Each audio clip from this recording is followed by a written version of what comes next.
c'est un projet national, hein, donc on émarge nous un dispositif qui existe, on trouve que c'est une belle opportunité, on pense que chacune des villes pourrait souscrire, mais elle paierait déjà beaucoup plus cher, et donc nous le choix qu'on a fait, c'est une mutualisation qui permet directement en fait d'avoir un droit de tirage en fait sur les boutiques à laisser. Comme c'est pour dynamiser le commerce local, vous savez que la métropole n'a pas la compétence commerce, c'est la ville qui a la compétence commerce. Donc la métropole, elle aide en fait la ville à trouver une solution en lui payant en fait entre guillemets le dispositif des fédérations de boutiques à laisser.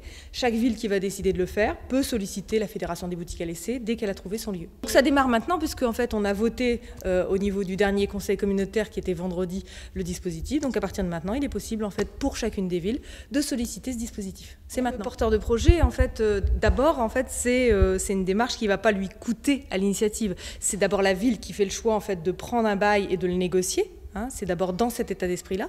Puis, en fait, les boutiques à laisser, c'est nous qui payons grâce à la métropole qui va mutualiser pour les villes l'impact pour les boutiques à laisser. Donc, pas de financement en fait, à produire par la ville, pas de financement pour le porteur de projet sur les boutiques à laisser, juste un accompagnement qui est réalisé gratuitement, en fait. Hein. Rien n'est jamais gratuit puisque c'est payé par quelqu'un d'autre. Et donc, derrière, un accompagnement et derrière, un financement, on l'espère, pour pérenniser en fait, la structure. Il faut être sélectionné par la Fédération des boutiques à laisser. Après, en fait, avoir présenté son projet à un comité qui va sélectionner le porteur de projet par rapport au lieu où la ville va l'implanter, parce qu'effectivement, on ne peut pas implanter 10 choses identiques les unes à côté des autres. Il faut aussi que ce soit quelqu'un de sérieux, en fait, et qui ait l'air de vouloir effectivement bien travailler sur un commerce. Donc, c'est comme ça que ça se déroulera. Donc, chaque ville va décider si elle veut ou pas mettre en place les boutiques à laisser. Ensuite, elle va trouver un local. Et après, les boutiques à laisser font une sélection. En fait, le boutique à laisser, il a d'abord un objectif, c'est celui de redynamiser les centres-villes.